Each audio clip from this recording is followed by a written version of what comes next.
Citoyennes, citoyens, salut et fraternité, chers compagnons, bonjour. Le Tour de la France par deux enfants, écrit par J. Bruno, une lecture par votre serviteur Grégory Baudouin. Nous sommes donc le 28 septembre, c'est le jour des Venceslas. Venceslas, un prénom qui m'a toujours fait rigoler. J'adore la phonétique. Venceslas. Le chapitre 59. Le réveil imprévu. La présence d'esprit en face du danger. La maxime du jour. Ne pas se laisser troubler par un danger, c'est l'avoir à moitié vaincu. Ne pas se laisser troubler par un danger, c'est l'avoir à moitié vaincu. Comme j'ai dit toujours à mes enfants, gérez vos émotions. Gérez vos émotions. Lorsque Monsieur Gertal rentra, on se mit à table tous ensemble et le Jurassien, désignant Jean-Joseph, « Tiens, dit-il au fermier, où avez-vous donc pris ce jeune garçon que je ne vous connaissais point? Il a l'air intelligent. » ?»« Pour cela, oui, dit l'agriculteur. Il est intelligent et il me rendra service s'il continue. J'avais besoin d'un enfant de cet âge pour garder les bêtes. Je suis allé le chercher à l'hospice. On aime assez à placer des orphelins au champ chez de braves gens. Et donc on me l'a confié. Il est encore si timide, étonné.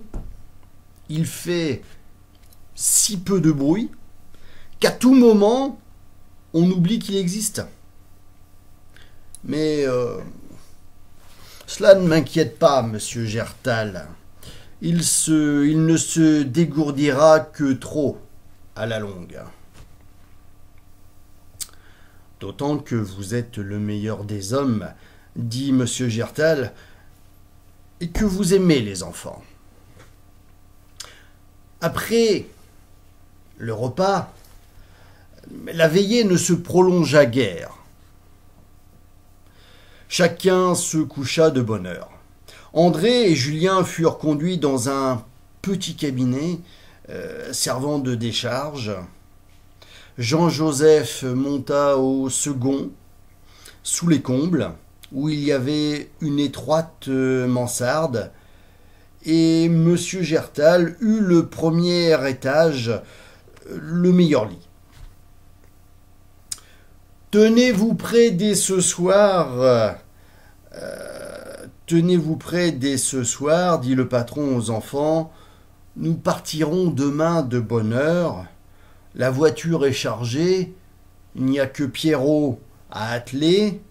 Je vais boucler ma valise avant de me mettre au lit. Oui, soyez tranquille, monsieur Gertal, dirent les enfants. Et avant de se coucher, ils bouclèrent aussi, toute prête, la courroie de leur paquet. Depuis longtemps, chacun dormait dans la ferme. Lorsqu'André se réveilla, tout en suffoquant et mal à l'aise, il était si gêné qu'il put à peine au premier moment se rendre compte de ce qu'il éprouvait. Il sauta hors de son lit sans trop savoir ce qu'il faisait et ouvrit la fenêtre grand, pour avoir de l'air. Le vent froid de la montagne s'engouffra aussitôt en tourbillonnant dans la pièce et ouvrit la porte mal fermée. Alors, une fumée épaisse entra dans le cabinet, puis un crépitement suivi comme celui d'un brasier qu'on allume. André pris de terreur, courut au lit où dormait Julien. Il le secoua avec épouvante. « Lève-toi, Julien, le feu est dans la ferme !» L'enfant s'éveilla brusquement, sachant à peine d'où il en était, mais André ne lui laissa pas le temps de se reconnaître. Il lui mit sur le bras leurs vêtements, lui-même saisit d'une main sur la chaise le paquet de voyage, bouclé la veille. De l'autre, il prit la main de Julien et l'entraînant avec lui, il courut à travers la fumée, réveiller M. Gertal et jeter l'alarme dans la ferme. « André !» cria le patron, « je te suis. Éveille tout le monde. Puis cours vite à Pierrot, attelle-le, fais-lui emmener la voiture hors de danger. Et après cela, nous aiderons le fermier à se tirer d'affaire. » André, toujours tenant Julien, s'élança au plus vite. Quand il arriva aux étables, la flamme tournoyait déjà au-dessus car il y avait des fourrages dans le grenier et des étincelles avaient embrasé la toiture en chaume. « Habille-toi, dit Julien, dit André à Julien qui claquait des dents au vent de la nuit. Lui-même, à la hâte, passa une partie de ses vêtements et prenant le reste, il jeta le tout dans la voiture. Monsieur Gertal arriva, ainsi que les gens de la ferme. C'était un brouhaha immense, et un effroi indescriptible. On n'entendait que des cris de détresse auxquels se mêlaient des mugissements des vaches qu'on essayait de chasser de leur étable et les bêlements des moutons qui se pressaient effarés sans vouloir sortir. Au milieu de ce désordre général, à travers la fumée aveuglante, André et le patron réussirent pourtant à atteler Pierrot à la voiture. On mit Julien dedans et André, d'un vigoureux coup de fouet, entraîna le tout dans le chemin éclairé par les lueurs rouges de l'incendie. Quand la voiture fut hors de danger, André attacha le cheval à un arbre et dit à son frère : « Petit Julien, tâche de sortir de ton étonnement afin de te rendre utile.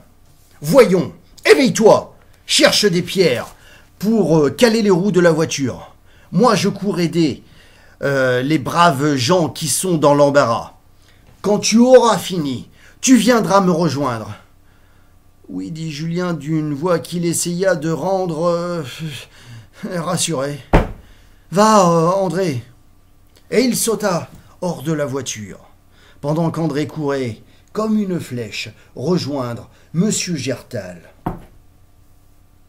près de la maison, en feu. C'est sur cela que nous nous quitterons ce soir. Pas de gravure aujourd'hui. Que va-t-il donc se passer demain ? Eh bien, vous le saurez si vous revenez me voir demain. Demain, donc, le chapitre 60. L'incendie. Jean-Joseph dans la mansarde. Une belle action. Une belle action.